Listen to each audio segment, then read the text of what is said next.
नमस्कार, बहुत स्वागत है आप सभी का देवभूमि समाचार में। मैं हूं आपके साथ आकांक्षा श्रीवास्तव।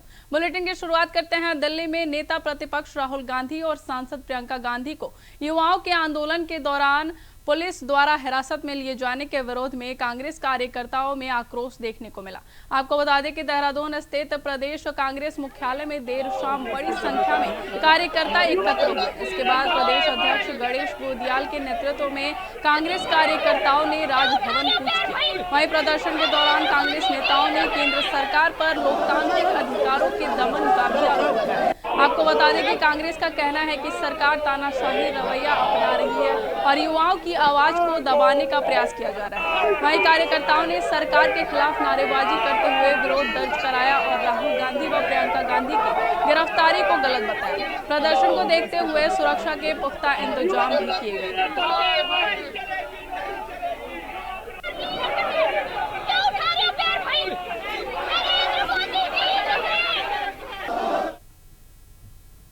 अब बढ़ते अगली खबर की ओर। उत्तराखंड में मानसून सीजन के दौरान लगातार सामने आ रही आपदाओं को देखते हुए बीजेपी संगठन ने तैयारियां तेज कर दी हैं। आपको बता दें कि जनता को राहत पहुंचाने के लिए पार्टी ने कार्यकर्ताओं को सक्रिय रहने के निर्देश दिए हैं। वहीं बीजेपी प्रदेश प्रवक्ता नवीन ठाकुर ने बताया कि जिलाध्यक्षों के नेतृत्व में राहत और बचाव कार्यों के लिए टीमें गठित की जा चुकी हैं। ये टीमें आपदा प्रभावित क्षेत्रों में प्रशासन के साथ समन्वय कर लोगों की मदद करेंगी। उन्होंने कहा कि मानसून के दौरान भूस्खलन, जल भराव और अन्य आपदाओं से प्रभावित लोगों तक हर संभव सहायता पहुंचाने के लिए कार्यकर्ताओं को जिम्मेदारी दी गई है। वहीं आपको बता दें कि बीजेपी संगठन ने सभी कार्यकर्ताओं को जरूरतमंदों की सहायता के लिए तैयार रहने के निर्देश दिए हैं।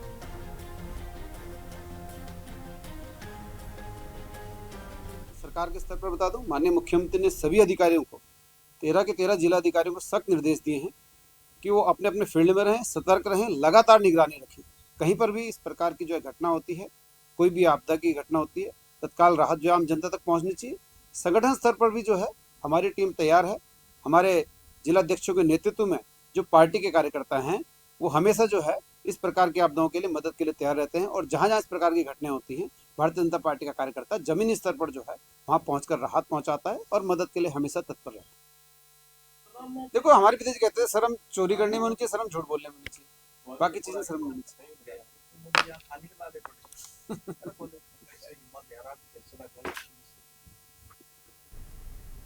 बढ़ते अगली खबर की ओर। प्रदेश में एसआईआर की प्रक्रिया पूरी हो चुकी है। इस दौरान लगभग 8 लाख से अधिक मतदाताओं के नाम मतदाता सूची से हटाए गए हैं। वहीं आपको बता दें कि प्रक्रिया पूरी होने के बाद कांग्रेस ने प्रदेश में बदली परिस्थितियों को देखते हुए अपनी तैयारियां तेज कर दी है। पार्टी का कहना है कि वह निर्वाचन विभाग के लगातार संपर्क में है और पूरे स्थिति पर नजर बनाए हुए है। वहीं कांग्रेस प्रदेश महामंत्री संगठन राजेंद्र भंडारी ने कहा कि कुछ जनपदों में मतदाता सूची को लेकर परिस्थितियां बदल गई हैं और पार्टी अब उसी के अनुसार रणनीति बनाकर काम कर रही है। आपको बता दें कि उन्होंने यह भी कहा कि संगठन को पूरी तरह अलर्ट मोड पर रखा गया है ताकि मतदाता सूची से जुड़े मामलों में समय पर कदम उठाए जा सके और किसी भी तरह की समस्या का समाधान किया जा सके। हमने इस पे बहुत, हमारी कल एक टीम ही चुनाव आयोग में भी गई है। हमने सर्विस वोटर के मामले में उनसे बात की है, बकायदा अध्यक्ष जी ने पत्र भेजा है कल उनको। और पहाड़ का जो हमारे पास सूचना है, नहीं पहाड़ में तो एसआईआर का बहुत ज़्यादा वो नहीं है, लगभग ठीक ठाक मतलब एसआईआर हो चुकी है। ड्राफ्ट सूची जो हम देख रहे हैं, हमारे पास ड्राफ्ट सूची आ गई है, तो ड्राफ्ट सूची में लगभग बहुत ज़्यादा मतलब वोटर मिस नहीं हुआ है। लेकिन शहरों की जो विधानसभाएं, हमारी 41 विधानसभाएं हैं, उनमें बहुत बड़ा गैप है, 10% का गैप है।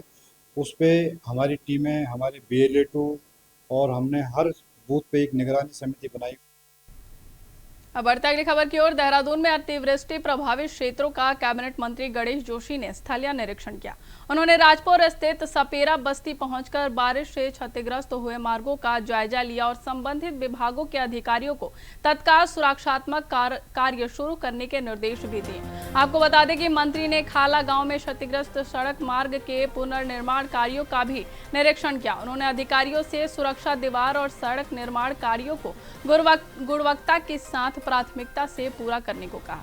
वह आपको बता दें कि गणेश जोशी ने कहा कि बरसात के मौसम में संवेदनशील क्षेत्रों पर विशेष निगरानी जरूरी है। उन्होंने सभी विभागों को नियमित मॉनिटरिंग करने और आपात स्थिति में त्वरित कार्रवाई के लिए अलर्ट मोड में रहने के निर्देश दिए ताकि लोगों को परेशानी का सामना न करना पड़े।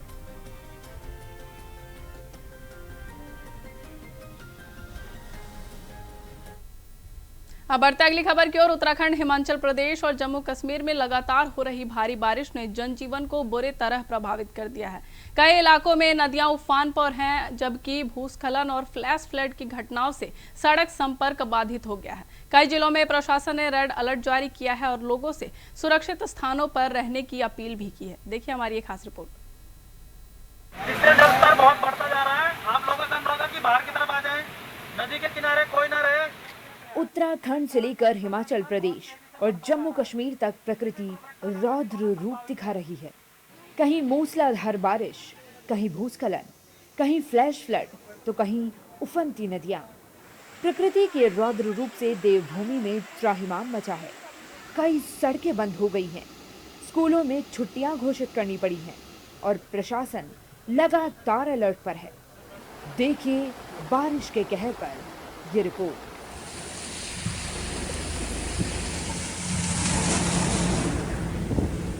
देवभूमि उत्तराखंड में लगातार हो रही मूसलाधार बारिश ने जनजीवन अस्त व्यस्त कर दिया है। ऋषिकेश में गंगा नदी खतरे के निशान के करीब बह रही है। परमार्थ निकेतन का आरती स्थल पूरी तरह जलमग्न हो गया है, जबकि त्रिवेणी घाट पर जलस्तर लगातार बढ़ रहा है। एसडीआरएफ, जल पुलिस और आपदा राहत दल ने घाटों को खाली कराकर श्रद्धालुओं और पर्यटकों को सुरक्षित स्थानों पर पहुंचाया है। देहरादून में टपकेश्वर मंदिर के पास तमसा नदी का जलस्तर भी तेजी से बढ़ गया है। वहीं मसूरी देहरादून मार्ग पर सड़क में दरार आने के बाद प्रशासन ने एहतियातन आवाजाही रोक दी है। देहरादून, हरिद्वार और टिहरी समेत कई जिलों में रेड अलर्ट के बीच स्कूल भी बंद कर दिए गए हैं। भैया अब देखते हैं, जिस हिसाब से बारिश भी मॉर्निंग से कंटिन्यू हो रही है इधर, अब रास्ता भी आधा वैसे भी जा चुका है, अब वेट ही कर सकते हैं, अब राह देख रहे हैं घर जाने की। और क्या। हाँ सर, दिक्कत तो हो ही रही है, रोड टूटी हुई है तो दिक्कत होती है। क्या बोल रहे हैं, सड़क कब तक खुल जाएगी? कितनी दिक्कतें हो रही हैं आप लोगों को? लगता है सर, देखो सर, खुली तो जाएगी, 2-3 दिन में तो खुली जाएगी। वैसे लगभग आधा रोड जो है वो आधी रोड यहाँ पे जा चुकी है, तो डैमेज अच्छा खासा हो रखा है। यहाँ पे पीडब्ल्यूडी टीम लगातार मौजूद है यहाँ पे, और जो हमारे इलेक्ट्रिक पोल्स है उसको शिफ्ट करके बैक कटिंग के माध्यम से वैकल्पिक रास्ता यहाँ पे तैयार किया जा रहा है। स्ट्रैंडेड टूरिस्ट को निगरानी के तौर पर पीडब्ल्यूडी प्रशासन के माध्यम से यहाँ पे निकलने दिया जा रहा है, ताकि वो यहाँ पे स्ट्रैंडेड ना रहें। लेकिन हैवी व्हीकल्स को बिल्कुल अभी बैन किया गया है। स्पेशली रात को मैं सभी से अनुरोध करूंगा कि ट्रैवल करने से बचें और अन्य मार्गों का इस्तेमाल करें। सरोवर नगरी नैनीताल में भी लगातार बारिश का दौर जारी है। पर्यटक सुहाने मौसम का आनंद लेते नजर आ रहे हैं। इस बीच मौसम विभाग ने अगले 2 दिनों तक बारिश जारी रहने का अनुमान जताया है। हिमाचल प्रदेश के हालात भी कुछ अलग नहीं है। चंबा, कांगड़ा, मंडी, सिरमौर और कुल्लू जिलों में रेड अलर्ट जारी है। कांगड़ा समेत कई जिलों में सरकारी और निजी शिक्षण संस्थानों को बंद रखने के आदेश दिए गए हैं। मौसम विभाग ने भूस्खलन, फ्लैश फ्लड, पेड़ गिरने और सड़कें बंद होने की चेतावनी दी है। जिला प्रशासन लगातार लोगों से अनावश्यक यात्रा से बचने और नदी नालों से दूर रहने की अपील कर रहा है। और इसी संदर्भ में हमने 20 और 21 तारीख के लिए जितने भी एजुकेशनल इंस्टीट्यूशंस हैं, गवर्नमेंट हो या प्राइवेट हो, उन सब के क्लोजर के ऑर्डर कर दिए थे। तो आज भी जैसे इसको इम्प्लीमेंट किया गया, कल के लिए भी यही आदेश है। और बाकी सभी से मेरा अनुरोध यही है कि इस हफ्ते जो आईएमडी ने हमें जारी किए हैं डायरेक्शंस, उसमें ये है कि हिमाचल प्रदेश में भारी से बहुत भारी वर्षा होने की संभावना है। काफ़ी ऐसे क्षेत्र हैं, उसमें अब लोगों से ये अपील है कि अपना ध्यान रखें, खुद अननेसेसरी ट्रैवल ना करें और नदी नालों से दूर रहें। शिमला में बारिश का दौर शुरू हो गया है। चंबा, कांगड़ा, मंडी और सिरमौर जिलों में रेड अलर्ट है। वहीं हमीरपुर, ऊना, शिमला, सोलन और कुल्लू में ऑरेंज अलर्ट है। राज्य के अन्य जिलों के लिए येलो अलर्ट जारी किया गया है। 21 जुलाई की बात करें तो जो 4 डिस्ट्रिक्ट हैं, जिसमें चंबा, कांगड़ा, मंडी और सिरमौर, 7 डिस्ट्रिक्ट कुल्लू में भी एक्सट्रीमली हैवी बारिश हो सकती है, 1 या 2 स्थानों को मिला के। तो इसको देखते हुए कल डिस्ट्रिक्ट कुल्लू में भी एक्सट्रीमली हैवी का अलर्ट जारी किया गया है। और उसके बाद अगर बात करें तो जो हमारे क्षेत्र हैं इसमें ऊना, हमीरपुर है, शिमला है, तो कल के लिए वहाँ पे ऑरेंज कैटेगरी में वेरी हैवी रेनफॉल का अलर्ट जारी किया गया है। जो हमारे क्षेत्र हैं लाहौल स्पीति किन्नौर, वहाँ के लिए येलो कैटेगरी में अलर्ट कल भी जारी रहेगा। और इसको देखते हुए जो 22 जुलाई को केवल ऑरेंज कैटेगरी का अलर्ट जारी किया गया, जिसमें डिस्ट्रिक्ट ऊना, हमीरपुर, कांगड़ा, सिरमौर और मंडी जहाँ पे ऑरेंज कैटेगरी में अलर्ट जारी किया गया। जो बाकी क्षेत्र हैं सिवाय लाहौल स्पीति किन्नौर के, वहाँ पे येलो कैटेगरी में अलर्ट जारी किया। हिमाचल के धर्मशाला में भारी बारिश के रेड अलर्ट के बाद जिला प्रशासन ने एहतियाती कदम उठाए हैं। डीसी हेमराज बैरवा ने जिले के सभी सरकारी और निजी शिक्षण संस्थानों को 21 जुलाई तक बंद रखने के निर्देश दिए हैं। जितने भी हमारे शैक्षणिक संस्थान हैं जो नॉन रेजिडेंशियल हैं, वहाँ पर हमने छुट्टी डिक्लेयर करने का निर्णय लिया। और जो हमारे अलग अलग विभाग हैं, चाहे वो रोड फैसिलिटी को मेंटेन करने वाले हैं, चाहे पानी के लिए जिम्मेदार हैं, बिजली के लिए जिम्मेदार हैं, उन सभी विभागों को जो उनकी वल्नरेबिलिटीज़ हैं उन पर दोबारा से रिव्यू करके एक्शन लेने के लिए उनको निर्देश दिए हैं, ताकि जो उनकी वजह से होने वाले नुकसान हैं उससे हम बच सकें। आइए अब आपको ले चलते हैं जम्मू कश्मीर। यहाँ राजौरी और नौशेरा में बारिश सबसे ज्यादा कहर बरपा रही है। फ्लैश फ्लड की चपेट में आने से कई इलाकों में भारी नुकसान हुआ है। नौशेरा में बाढ़ प्रभावित क्षेत्र से सेना ने हेलीकॉप्टर की मदद से एक शव बरामद किया, जबकि राजौरी में केंद्रीय विद्यालय परिसर और स्टाफ क्वार्टर बाढ़ के पानी में डूब गए। बीएसएफ की टीम ने फंसे कर्मचारियों और उनके परिवारों का सुरक्षित रेस्क्यू किया। सुरनकोट में बादल फटने और भूस्खलन के बाद लापता लोगों की तलाश लगातार जारी है। कई शव बरामद किए गए हैं।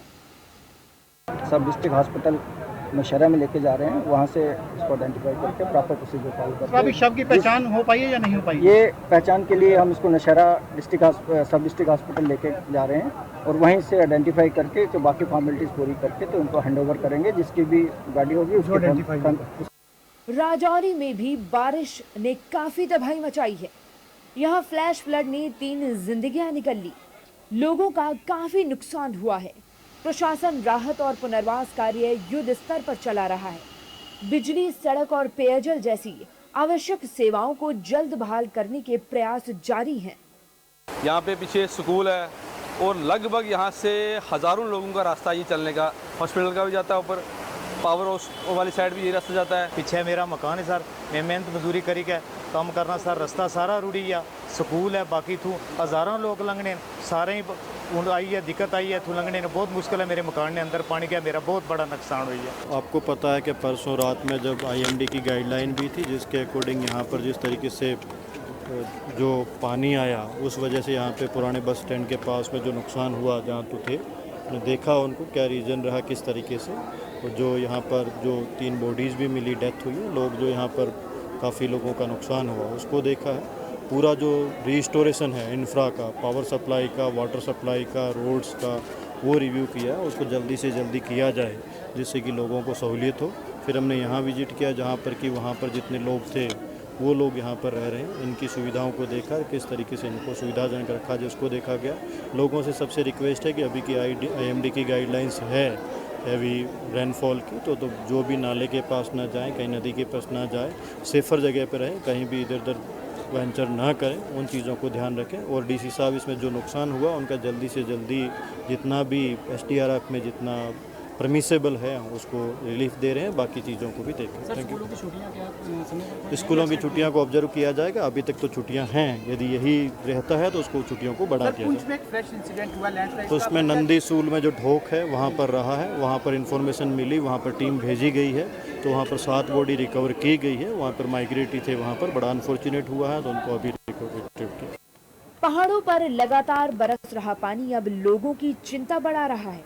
मौसम विभाग के मुताबिक अगले 2 से 3 दिन उत्तर भारत के पहाड़ी राज्यों पर भारी पड़ सकते हैं। प्रशासन ने लोगों से नदी नालों से दूर रहने, खराब मौसम में यात्रा से बचने और केवल आधिकारिक मौसम संबंधी सलाह का पालन करने की अपील की है।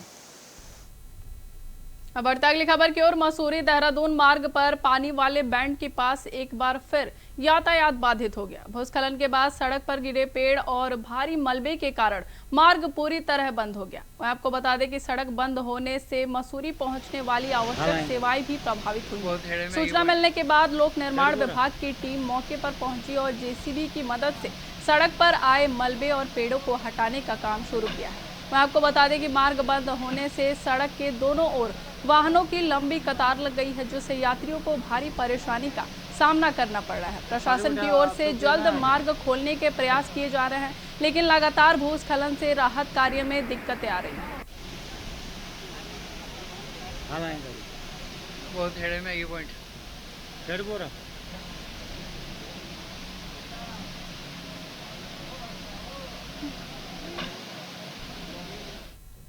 बढ़ता अगली खबर की ओर। बेरोजगार संघ समेत विभिन्न संगठनों ने सोमवार को दिल्ली में हुए प्रदर्शन के बाद राज्य स्तरीय मुद्दों को लेकर देहरादून में सचिवालय कूच किया है। आपको बता दें कि बड़ी संख्या में पहुंचे युवाओं को करीब सचिवालय में करीब 100 मीटर पहले भारी बैरिकेडिंग लगाकर पुलिस ने रोक दिया। इस दौरान प्रदर्शनकारियों और पुलिस के बीच हल्की धक्का मुक्की भी देखने को मिली।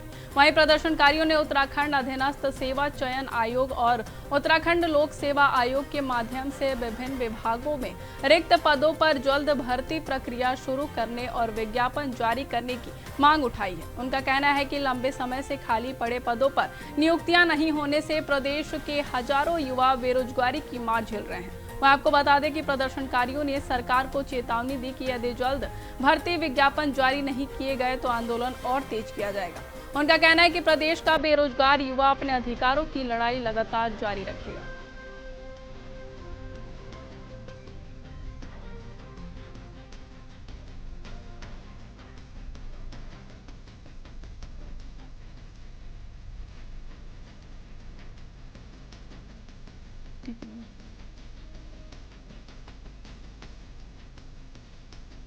मैं आपको बता दें कि आंदोलन तेज करने की चेतावनी दी गई है।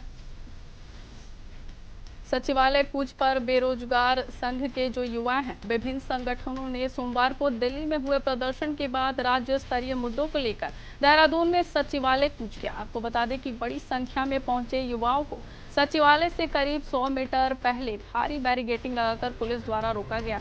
इस दौरान प्रदर्शनकारियों और पुलिस के बीच हल्की धक्का मुक्की भी देखने को मिली। आपको बता दें कि प्रदर्शनकारियों ने उत्तराखंड अधीनस्थ सेवा चयन आयोग और उत्तराखंड लोक सेवा आयोग के माध्यम से विभिन्न विभागों में रिक्त पदों पर जल्द भर्ती प्रक्रिया शुरू करने और विज्ञापन जारी करने की मांग उठाई है। उनका कहना है कि लंबे समय से खाली पड़े पदों पर नियुक्तियां नहीं होने से प्रदेश के हजारों युवा बेरोजगारी की मार झेल रहे हैं। आपको बता दें कि प्रदर्शनकारियों ने सरकार को चेतावनी भी दी है कि यदि जल्द भर्ती विज्ञापन जारी नहीं किए गए तो आंदोलन और तेज किया जाएगा। प्रदर्शनकारियों का कहना है कि प्रदेश का बेरोजगार युवा अपने अधिकारों की लड़ाई लगातार जारी रखेगा।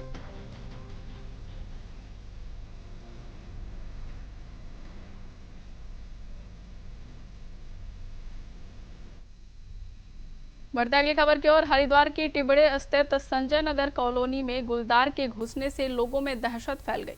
आपको बता दें कि राजाजी टाइगर रिजर्व से सटे इस रिहायशी कॉलोनी में गुलदार दिखाई देने की सूचना मिलते ही बड़ी संख्या में लोग घरों से बाहर निकल आए। वहीं स्थानीय निवासियों ने हाथों में लाठी डंडे लेकर सतर्कता बरती और वन्य जीव को मौजूदगी से डर का माहौल बन गया। आपको बता दें कि सूचना मिलते ही वन विभाग की टीम तुरंत मौके पर पहुंची और गुलदार की तलाश और निगरानी के लिए अभियान शुरू किया। वहीं विभाग ने लोगों से अपील की है कि वे अनावश्यक रूप से भीड़ न लगाएं और सावधानी बरतें। फिलहाल पूरे क्षेत्र में निगरानी बढ़ा दी गई है और गुलदार की गतिविधियों पर विशेष नजर रखी जा रही है। घटना हुई थी सर, यहाँ पीठ आज मंगलवार है और हम पीठ से आ रहे थे इधर से, तो यहीं कुटिया मंदिर है हमारे यहाँ पे शिवड़ी के पास। यहाँ हमारे सामने गुलदार ने हमारी आंखों के सामने कुत्तों पे हमला करा और हमला करने के बाद वो संजय नगर की अंदर कॉलोनी में घुस गया। वो हमारी आंखों देखे और हमने उस मौजूद पे कई आदमी गली में घुस रहे थे, तो हमने आदमी को सतर्क करा। मैंने भाई साहब यहाँ गली में तैन हुआ, यहाँ कोई ना जाए। वो उस कॉलोनी से घुसता फिर सर भाई साहब यहाँ से उस गली में से निकल के वो अभी भी तैन हुआ यहीं पे मौजूद है, स्कूल के अंदर बैठा हुआ छुप के। बढ़ते अगली खबर की ओर। देहरादून रोड स्थित काली माता मंदिर के आगे बने सेल्फी पॉइंट पर बुधवार को एक 20 वर्षीय युवक गहरी खाई में गिर गया। आपको बता दें कि सूचना मिलते ही एसडीआरएफ की ढालवाला टीम आवश्यक रेस्क्यू उपकरणों के साथ तत्काल मौके पर पहुंची। टीम ने कठिन और विषम परिस्थितियों में खाई में उतरकर घायल युवक तक पहुंच बनाई और सुरक्षित रेस्क्यू अभियान चलाया। इसके बाद घायल को स्ट्रेचर की सहायता से खाई से बाहर निकालकर नदी मार्ग से एम्बुलेंस तक पहुंचाया गया। वहीं से उसे प्राथमिक उपचार के लिए अस्पताल भी भेजा गया। मैं आपको बता दें कि घटना के दौरान स्थानीय पुलिस और फायर सर्विस की टीम भी मौके पर मौजूद रही और रेस्क्यू अभियान में सहयोग किया।